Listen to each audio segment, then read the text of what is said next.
Hey, Dinarland Ninja here. Today is Saturday, February 8th, 2020. This is from Dinarland Highlights from February 7th. Okay, from Bob the Taxman. Question: let's say you don't have the receipt for the dinar when you purchased. You don't need that to exchange, do you? Answer: no. Now, earlier in this crazy game we were involved in, there was an idea that you were going to have the original date of purchase because they thought it was going to be capital gains. In reality, it's not. It's going to be ordinary income. It's going to be no different from exchanging currency you currently have in your pocket. It's not going to matter, so don't worry about that part.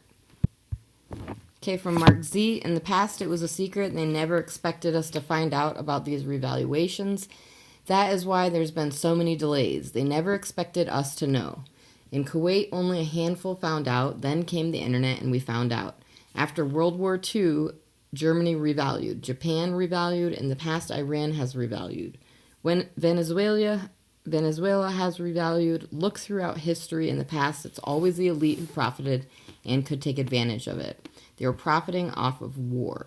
Question: do you think Iraq will move to a new fiscal year to match Kuwait? Answer: I do. I believe Kuwait's fiscal year starts on April 1st. It makes sense for them to have the same fiscal year as everyone around them.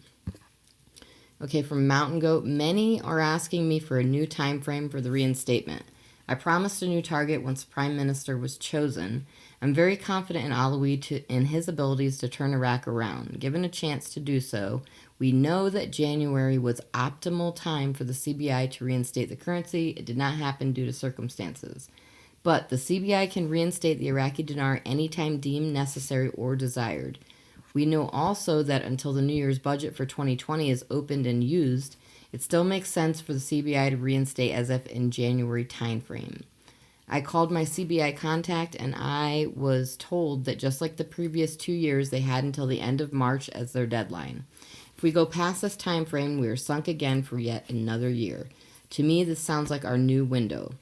What does the CBI need? The CBI needs the political stability and for the protesters to go home. Alawi is desperately trying to gain their confidence, but we know he will have to eventually put out or shut up.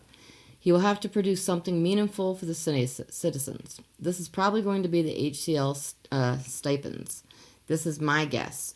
What do we know about these stipends? Number one, over 2 months now, an agreement has been made to actually begin the payouts of these stipends. The referendum has already been written and passed through the parliament in 2018. Like other legislation, it just sits on someone's desk and never gets implemented. Now, they agreed to implement it to help in this situation. Number two, remember, they must go at least 1-to-1 rate if they pay out stipends, and this would mean the project to delete the zeros would be necessary. My take on all this is what will finally trigger the RV. This would also lead to the reinstatement. We know the banks have already exchanged 3 zero notes for the smaller category notes, have ample supplies to go ahead now. This happened over the past year. They're ready for something. The CBI would not be doing all this. If nothing was being planned. So this is all very good news for us. I'm told this is coming in the coming days. However, always seems to miraculously turn into months somehow. Okay, from Vital Brad. CBI, they have the rate of the Iraqi dinar still listed, $11.90 for just $1. I bring up rate because what we're looking for as Iraqi dinar holders is we want that number to get smaller, which means $1 can get less Iraqi dinar. So that means it's going to take less of our Iraqi dinar to get $1. So we keep watching that number. I want it to continue to go down. Okay, from Bruce from the Big Call via Wiser Now. There is action happening. There's things happening behind the scenes. It's just all moving.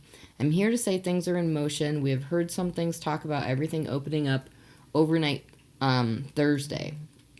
We know the redemption centers have their schedules for the next 10 to 15 days in some cases, but we don't know exactly when the start is going to be.